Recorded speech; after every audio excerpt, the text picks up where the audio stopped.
Top 10 things people screw up when managing residential properties. I've been a real estate broker and in property management for over 30 years, basically my whole life. I have a list of 10 things that I've seen that people really screw up when they're managing their own properties. And I've seen this with professional property management companies.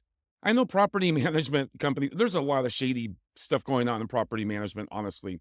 And I don't know why people do it. Managing properties above board is basically the best way that you want to manage properties for profitability and long-term survivability in this business. Whether you're a property manager or you're managing a rental property of your own. Basically, let's say you want to turn your home into a rental, or you wanted to get into the business of, in owning and managing your own properties, sort of the passive income idea. Well, first of all, get that idea out of your head. Real estate is not passive income ever. It's active. And it's not get rich quick, it's get rich slowly. But I'm going to go over my top 10 list of things people screw up all the time in managing residential real estate. My name is Brian Johnson. I'm a real estate broker. And like I said, I've been doing this my whole life. So the first thing that people screw up is basically inadequate tenant screening. Oh boy. Listen, when you have a tenant, just because you're excited to get your property filled, you still want to screen them thoroughly. It's really important for the long-term success of property management.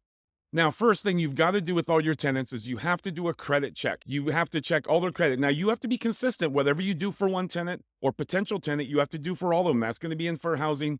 It's going to be, people, you have to be fair. So you can't, like, a new tenant comes in, and let's say you have a fourplex and you're really rough on the first three tenants that you're renting out to. You're really tough on them. And then this new tenant comes in, and for some reason, they're shaking your hand just right, and you really like them. And you decide, well, I'm not going to do a credit check, or I'm not going to do this. I'll give them a pass on that. That's going to set up an inconsistent framework in the future. And you don't want that if someone ever gets in, hauls you into court. It's going to be an issue with fair housing. You have to treat everybody exactly the same. So you want to do a thorough credit check. You need a standard of what you accept. Let's say it's a credit score. Now beware, credit scores for screening tenants might be going away depending on the state you're in. In my state, in Washington State, they are actually going after that you can't use credit scores as a number, let's say 620 or below, a number, and then disqualify a tenant simply on credit scores. Now, you'll still be able to look at their credit. Now, you want to know what your state laws are on this, but you need to establish a standard. You should probably have a web page and put it up there that this is what your standard is, and then you must stick to that standard. Now, the other thing you've got to be checking is a background check. You want to check for any criminal history or previous evictions on a background check and see who this person is. Now, there's a bunch of apps you can do this on. Now, if you want to do a background check, if you're in property management, if you're a real estate broker, there's certain industries you can use an app called Forewarn.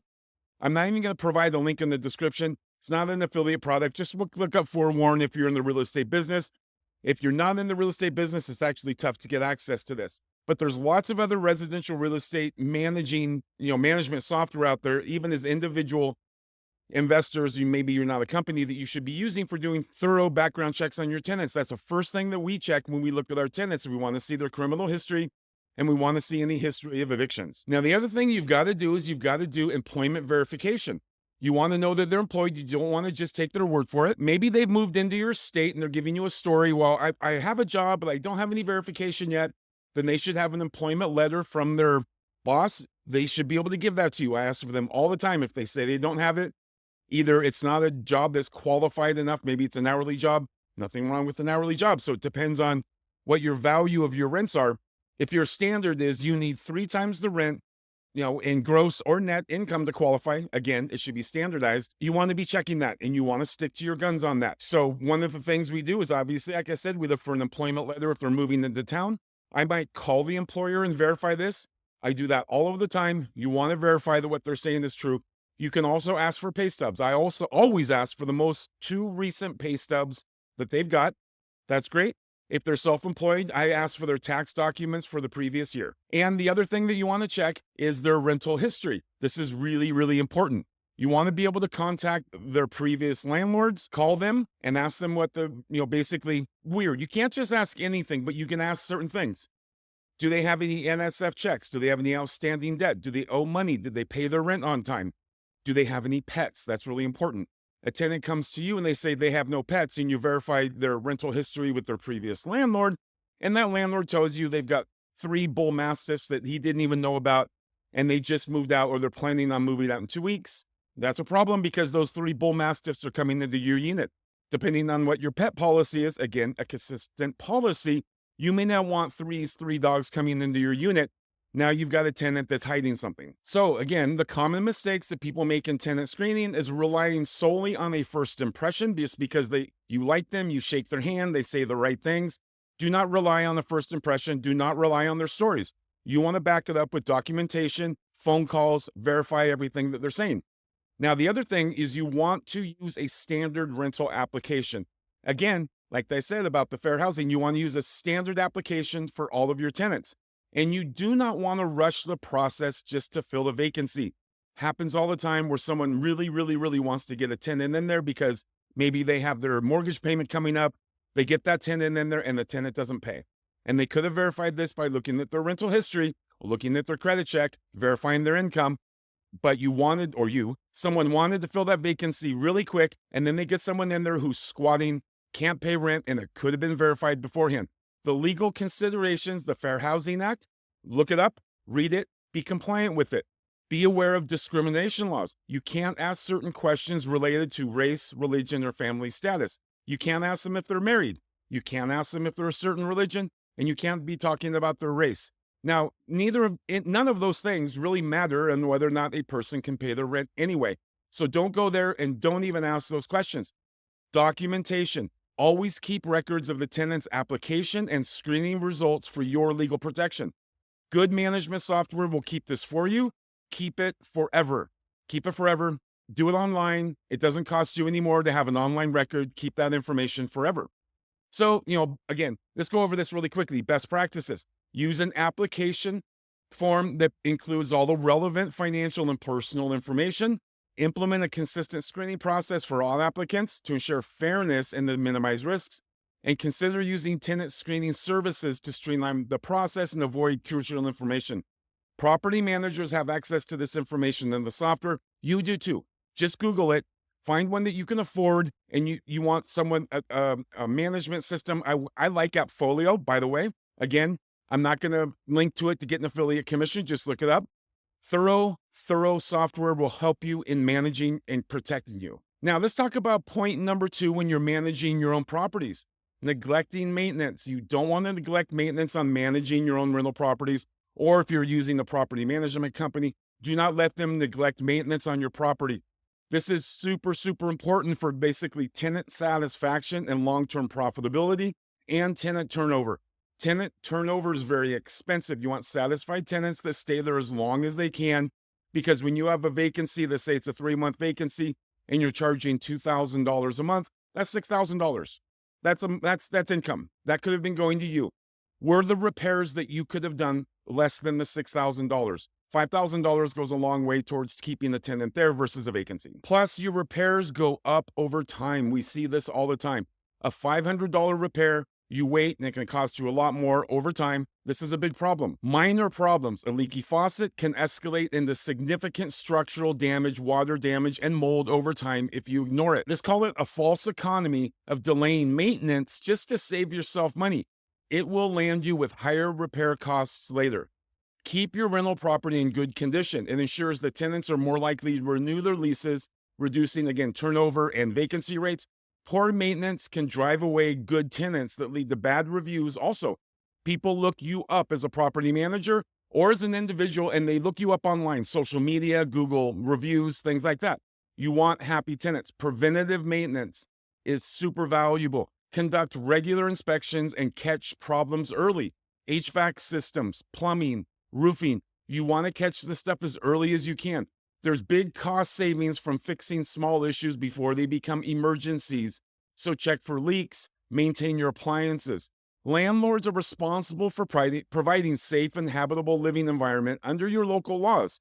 Check your local laws so you know what you need to provide. You need to provide heat. You need to provide some safety measures. You need to provide electricity. You need to provide a fridge, an oven, those things. Know the laws in your area because you have to provide those things. So budget for this. Budget for it over time. If you ignore the maintenance requests, it's going to lead to frustration and property damage, frustration for you and for your tenants. So you want to budget. You want to put some money away out of your rent every single month, your rental income, and budget for these repairs. Now, this is one of the issues of outsourcing your maintenance versus doing it yourself. If you're using a property management company, you can still do some of the maintenance yourself if you want, but realize property management companies have relationships with vendors. They get better rates than you do. You might be paying $300 an hour for a plumber. I have seen that even in our town. Actually, I've seen $400 to $500 an hour at times. What was it? We replaced a sink and a faucet recently on a unit. We hired a new plumber to do that. It was an apartment building, and it cost over $1,500. Ridiculous. We had no idea they were going to charge this kind of money, and we're a big property management company. We're the biggest one in their city. That bill had to be paid because we had them do the work, and in this case, the tenant had to pay it. It was rough. We fought with that plumber to get that bill down as much as we could, but they were getting those rates from other people, and everyone was sort of stuck. So you want to be careful if you're doing it yourself, managing it yourself. Now, a lot of repairs you can do yourself. If you're really handy, that's fantastic. Get in there. You're not paying labor costs. Get in there and repair those properties as soon as you can. This is something that's really dear to my heart on property management. As a property manager, I feel that we are responsible for maintaining our property's values for our owners. They say we have a fiduciary responsibility to our owners that we're managing their real estate. My job is to keep their property values up. And if it costs a few $1,000s every couple years to keep those property values up, that's way better than this owner wanting to sell after 5 years and realizing they've got $30,000 or $40,000 in repairs just because they want to sell their property for top value. Also, keeping your maintenance up, keeping your values up, keeps your rents up, keeps your turnover lower. And when you do have turnover, it's quicker. And maybe there's a few $500 for the owner, for you in the turnover, but keep that property at the top end that you can. And that will keep the quality of your tenants high, and it will keep your rents up. And that's the goal. You want to keep your rents at market. You want to be able to charge what you can charge to make your payment and make the profit. Now, this is something I kind of mentioned earlier. This is point number 3, poor documentation. You want to document everything. You want to keep those records and keep it in one place. Like I said, we use management software in our company. I keep all my conversations with my tenants inside that management software. We can text each other on our phones inside the management software. There's a history of it. We can email each other inside. Of course, email is always tracked. Even if you aren't using management software, you want to keep that information forever. You want to document everything. This ensures that you're going to avoid legal disputes and basically smooth property management over time. Bad record keeping can result in a lot of costly mistakes, like even forgotten payments and unresolved maintenance requests. Those things sit out there that can come back to haunt you in the future if that maintenance request has been ignored. That might end up being you being hauled into court. If you have a maintenance request over a critical issue, maybe it's a system that has to be maintained. You forget about it because you aren't basically documenting everything. You go on vacation, you come back, you're still forgetting about it. This is something that can come back to haunt you. You want good documentation. You want reminders. You want to keep this stuff going. Basically, like I said, on your maintenance, keeping it done. And good documentation is going to help you to keep your property values up and help you to keep you out of court. And if you end up in court, to help you win. So the things that you want to document are going to be lease agreements. You want all of your lease agreements, legally binding agreements with the rules, the rent, the regulations. You want rental payment records. This stuff comes up all of the time. Tenants, sometimes they're just not that smart. Did I pay my rent yet? Why did I get a late fee? How much was the late fee? I paid on the 5th. Why did I get a late fee? If you can show them, no, your ACH payment went through on the 6th, and that's why you have a late fee. You can document that. That's going to keep you from being in trouble with that tenant or with the law. So document that stuff. Basically creating a tenant ledger, but you can't do it by hand. No one's going to believe that. You want to have property management software, payment software that can verify when these payments are coming in. Maintenance and repair requests, again, documentation of this. When it was done, how much it cost, the vendor that did it, you paid the vendor. Did the tenant have to reimburse you, or did the tenant have to reimburse the vendor? All that stuff should be tracked in your management software. No, and now let's get to the move-in and move-out inspections. Move-in, move-out inspections for documentation are absolutely critical. Do not use video for this process. You want to take pictures. I can take 300 to 400 pictures on a move-in or a move-out inspection. Basically, I record take pictures of every single surface in that property. And then you can't just take pictures. You want to use words. You want to say things. That's super important. You can't just say bedroom's fine. You want to say northeast upstairs bedroom is fine. You don't want to say bedroom number 1, bedroom number 2. You can't say master. You want to say primary. So, for example, bedroom Again, don't use bedroom number one. Upstairs, primary bedroom with attached bathroom has 4 nail holes in the wall, baseboards are loose, has not been cleaned, and carpets are very dirty. And then you document all that stuff. You take pictures of it, never video. The reason you don't want to use video is because if you get hauled into court or if you take someone to court, you're going to be going most likely to small claims court. You're not going to be hauling the TV in there for a judge to look at a TV. They're going to want pictures. You're going to print them on paper. That's what you're going to take to court for your documentation. No one wants to see videos. Just not, don't do it. Take lots of pictures, and then you can bring that stuff when you can print it, and you can bring that stuff to court. And this is a big thing. You do not want to have verbal agreements. It's difficult to enforce verbal agreements. So when you're using property management software, all of your conversations are being recorded, and basically that's like having no verbal agreements. Even if you're texting or emailing, and you're coming to an agreement on who's going to pay for what. Maybe the tenant is responsible. We had someone fall down in the shower the other day, hit his head on the faucet, and then did massive damage to the wall. This is going to cause a plumbing leak that could be affecting the unit down below it. Could be multiple thousands of dollars to fix this. Well, if the tenant sent us the request saying, hey, I fell in the shower and hit my head and broke the shower, and then sent pictures of it, which they did, and they should, then you're going to be covered, and that tenant's responsible for that fix. If they just called you on the phone because you have a casual relationship with the tenant and they said it happened, well, where's the documentation of that phone call? There isn't. So you basically, verbal agreements are out. You don't want any verbal agreements in real estate. You want to document everything. You want it in writing in some form. Now, number 4, being too lenient on late rental payments. This is a mistake. You don't want to do that. It creates a bad pattern. Consistent on-time rent payments is very essential for maintaining your cash flow and covering your expenses like mortgage, maintenance, and taxes. Allowing late payments sets a really bad precedent and can lead to really ongoing financial issues, which you don't want.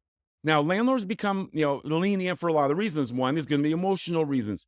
Maybe you want to maintain a good relationship with tenants, or you're feeling, sympathy for their financial situation. This is a bad spot to get in. People will take advantage of you over time. You don't want to do that. This is a business. You run it like a business. You can't order something off Amazon for $2,000 and get emotional that you can't make the payment. That's why they collect their money up front, right? You need to be, basically, this is not emotional. So, and also fear of losing tenants. You don't want to do that. People are afraid that if they charge a late fee or something, that tenant might be gone. If the tenant's late on their payments, you want to be collecting that late fee, because you might have a late fee if your mortgage payment is late, right? Late fees are important. It's an additional revenue stream. If you manage multiple properties of your own, or if your management company is managing multiple properties of yours, those late fees can be a nice revenue stream. And, it should be documented in the lease. If a tenant's late, they pay this much in the late fee. Then when they're late, you charge that late fee and you enforce that. You don't sometimes enforce it, and then you don't enforce it other times. That can come to bite you in the future if you end up holding court, and they can ask you, why weren't you enforcing your legal terms of your lease? You want to be enforcing that. You want to be consistent across the board.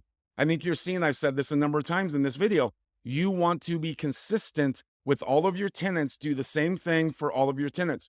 Good reason to use a management company, because you're hands off, right? You're not in there hearing their stories. You're not there being nice to the nurse, but mean to the mechanic. You don't want to be doing that stuff. Has to be consistent for all your tenants. And, the other thing is once you let someone get away with it once, they're going to try it again. And then it creates basically a situation where the tenants are going to take advantage of your leniency. They're going to repeatedly delay late payments because, oh, he did it last time. I know I can get away with it. I'd rather go on this vacation. I'll just pay him next week. It's not a big deal. I can get away with it. And then you do. You don't want to establish that pattern with your tenants. If you want to, and I can understand why some people would, you can have a one-time grace period. You can write it in your lease for all of your tenants that if they're late, maybe, let's say your rents are due on the 5th. You can say, all my tenants, in your lease, you can say you have a one-time grace period to pay by the 10th. Okay, that's an option. If they decide to use it once, you have a discussion that's documented about that. You're using your one-time grace period. Thank you very much for paying on the 9th. But realize if this happens again, we will be enforcing our late fee policy. Okay, fair enough. That's fantastic. And then depending on your jurisdiction and the laws, you probably have to pay, you might, maybe, it depends, have to post a notice if they're paying late so that you can collect that rent. If that's the law in your area, go post that notice. And when you post it, you take a picture of that notice and you put that picture into the file. property management file of that property to track it that you've posted that notice legally. Point number 5 that people make a mistake of is lack of knowledge.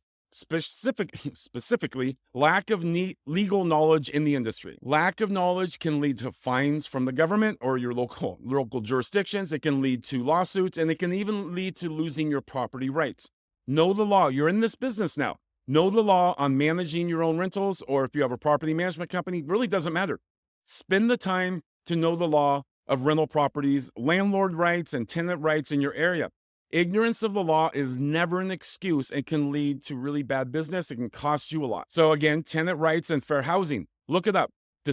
Federal laws like the Fair Housing Act, it prohibits discrimination, race, religion, gender, and other protected classes. You must know this law. It's important that you create detailed and legally binding lease agreements that comply with your local regulations.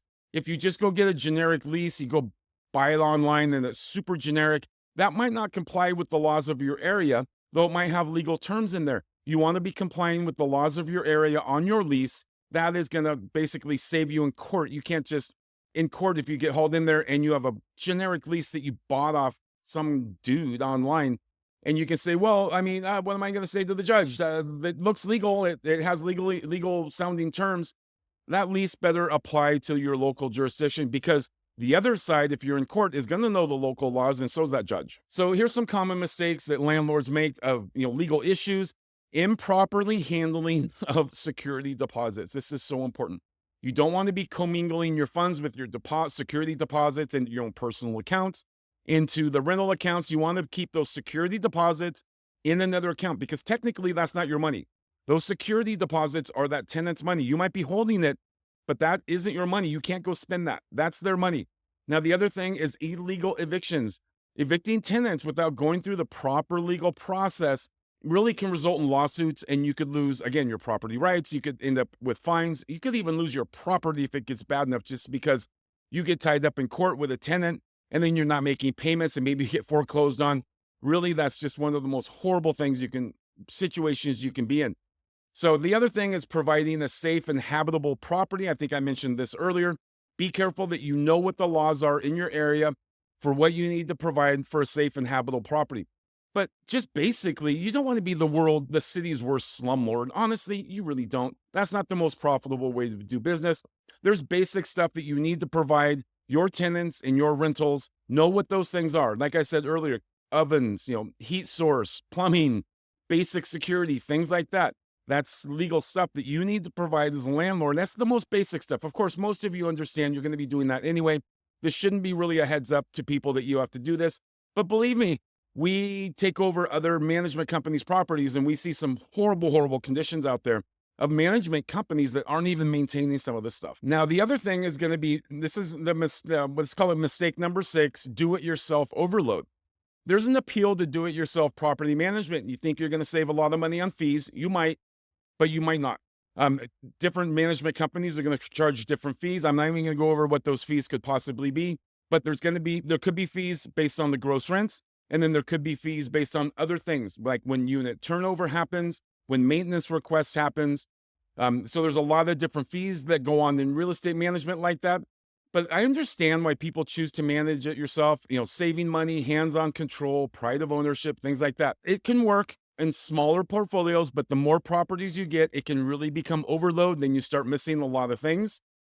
Then you make mistakes. Unless you have enough properties that you're basically a full-time landlord. And in that case, it can work, but you're going to be using management software, and you're basically, even if you are a do-it-yourself landlord, but let's say you have 20 doors. Yeah, I can see that. If you're living a full-time income by managing those doors, that might make a little bit of sense. Maybe you're doing some of the work yourself. Okay, but all of these rules still apply of documentation, using software, screening your tenants, all of that stuff. So you need to be really good on that stuff. Also on the maintenance, if you're really handy, that's great. We manage some properties when there's a maintenance request. We call the owner and they go in there and they fix it because they're super handy and they'd rather do it themselves. But they still like us having us manage the finances and finding tenants and keeping sort of an arm's length between them and the tenants. That's great because, they know that maybe they could be too soft, or they realize that.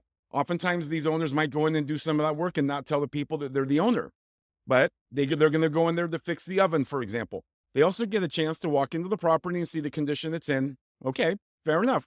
And then they fix the oven, but they never tell that tenant that they're the owner. I think that's a pretty interesting strategy. Owner gets an idea of the tenant and how they're keeping up their property. Then when it comes to lease renewals, fair enough. Maybe they don't want to renew to this tenant because they're trashing the property. Or maybe they find out this is a great tenant. They're paying on time and they're taking spectacular care of it. Then it comes time for renewal. Maybe they don't want to raise the rent because they don't want to lose a great tenant. They wouldn't have known that if they hadn't gone in to fix that oven. I understand. Makes a lot of sense. But be careful. If you're going to do this, make sure you have experience in the area that you're of what you're going to do. If you are going to be repairing plumbing, make sure you understand how to do that. You don't want to go in there and fix a toilet if you don't know how to do plumbing, but you want to save money. Again, you might fix it badly and you cause a plumbing issue that could cost you tens of thousands of dollars over time. That happens. So make sure that you understand, exactly what you're doing. Subpar maintenance is really a big issue. You want to maintain that property and do good maintenance on that unit. Great. If you can get in there and do that, then you should do it. Now, point number 7, I see this all the time, and that is going to be inconsistent communication. You want clear and consistent communication for maintaining a healthy landlord-tenant relationship.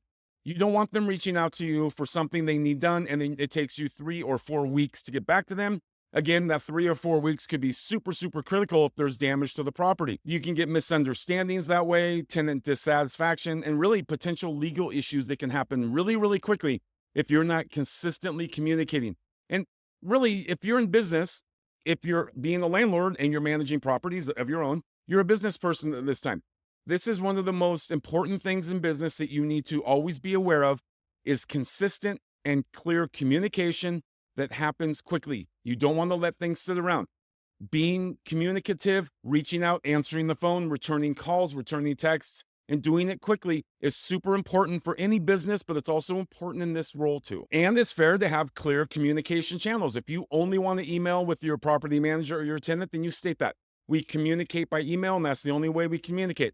You can text. You can say, well, here's how we text. Again, if you're going to be texting on your phone directly to the tenant, I do not recommend that. But that at least that text thread will be saved and you can print that out. If not, I would recommend texting within a management software program. But if that's your preferred way, then you can let the tenants know we only text. You can also say no communication at all other than maintenance requests and emails through the software.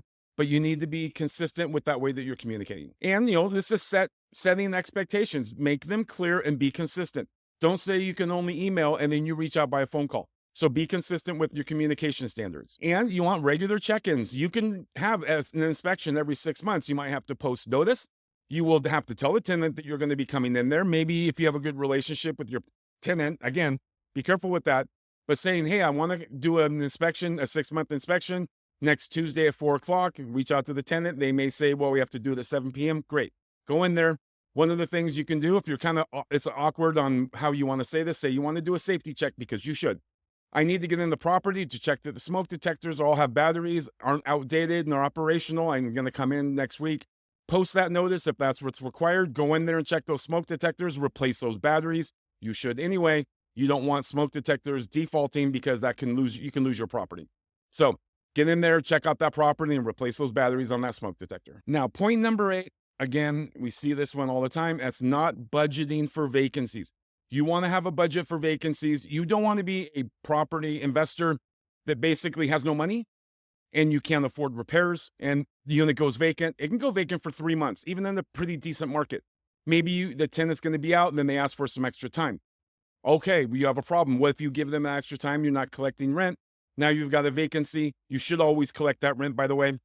But you might need some repairs. Then the vendor has to get in there and do those repairs. Then the vendor could be delayed. Then there's more weeks go by. And then all of a sudden it gets done. It can be, maybe it ends up being a month because you had to replace the carpets. And then you start some advertising. It could take you maybe a few weeks to find that tenant. And then you qualify that tenant and they can't move in now for a few more weeks because they want to coordinate with the move out from their place that they're moving out from. Easily you can have a 3-month vacancy. You have to be able to afford that. So I'd be budgeting for that every single month. You want to budget for those vacancies. Also, when you're doing your cash flow projections, the bank would require this when you're getting a loan. You have to budget in there for vacancies. A lot of times when you're getting a loan to buy a property, a bank is going to basically give you a 25% vacancy rate and then give you that rest of that as income. So for example, let's say you say you're going to make $1,000 a month on your rental property. The bank is going to say, okay, $1,000 a month minus a 25% vacancy rate leaves you $750 a month. That bank will qualify you based on that $750 a month of income because they're going to budget in that vacancy rate. Seems pretty high. 25% from a bank seems really high on your vacancy rate, but trust me, this happens all the time. That's what they're going to do. Now, by using that number, they're also, budgeting in their 25% vacancy rate, some maintenance costs and that sort of thing, because a bank isn't really going to be able to establish those values necessarily.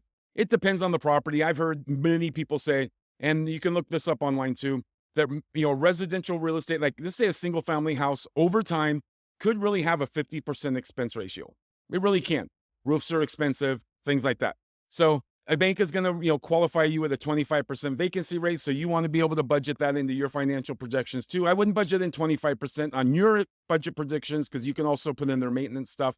But I would put in there at least a 5% vacancy rate monthly, basically subtract that when you're doing any of your financial calculations on the rental property. Now, point number 9 is inadequate insurance. This is important. In fact, I have a video on my channel. Go look it up. And it is landlord insurance a scam? It's not. I mean, if you've been in the business, you're going to know you need landlord insurance. If you're turning your house or maybe you're buying a property and you want to put it up for rent, you don't want to put homeowners insurance on that property. You want landlord insurance. Homeowners insurance might not cover you at all if it's a rental. It probably won't. Even if it's going to be, let's say maybe a 6-month rental or even a few months. Check your policies on that. It's super important. You're probably going to have to get landlord insurance. It's going to cost you a little more for landlord insurance, but it's going to cover more things. It's going to, trust me, this is super important. Liability insurance. You want, property insurance that covers the physical structure of the property, damage from fires, storms, natural disasters. But it can also cover you on the equipment it takes to maintain that property. So if you have an expensive mower to maintain the lawn and you leave it at the property, your insurance can cover that. Also, landlord insurance can cover you for loss of rental income. You might have to add it to your policy, but you want to put that on there, the loss of rental income. So that can be insured. Also, the other things that you can have insured on there is, like I said, the things it takes you to maintain that property can be covered on that.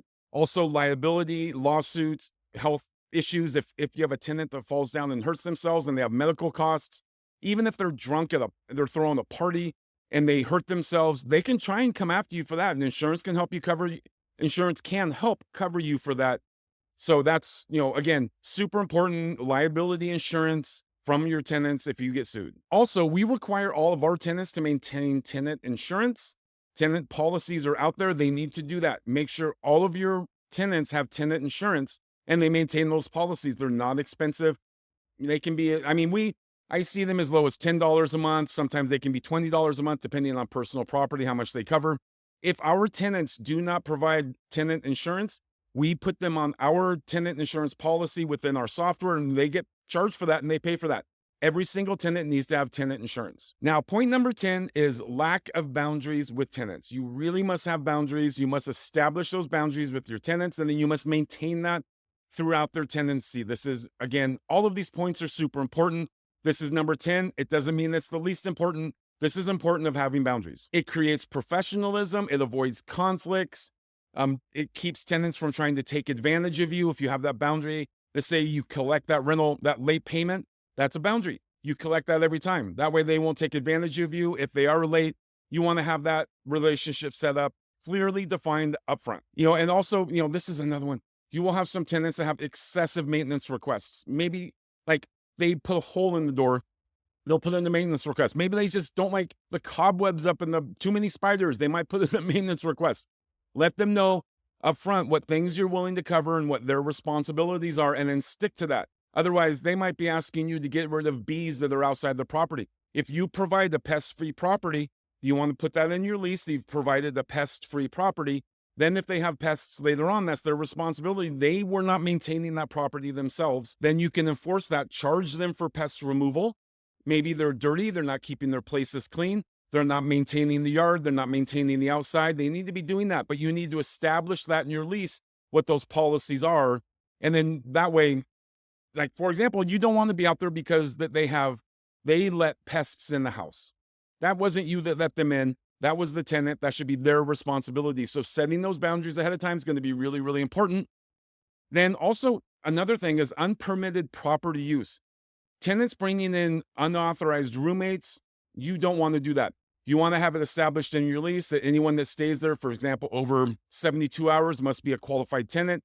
They must have a deposit. They have to go through the same screening process that the original tenant went through.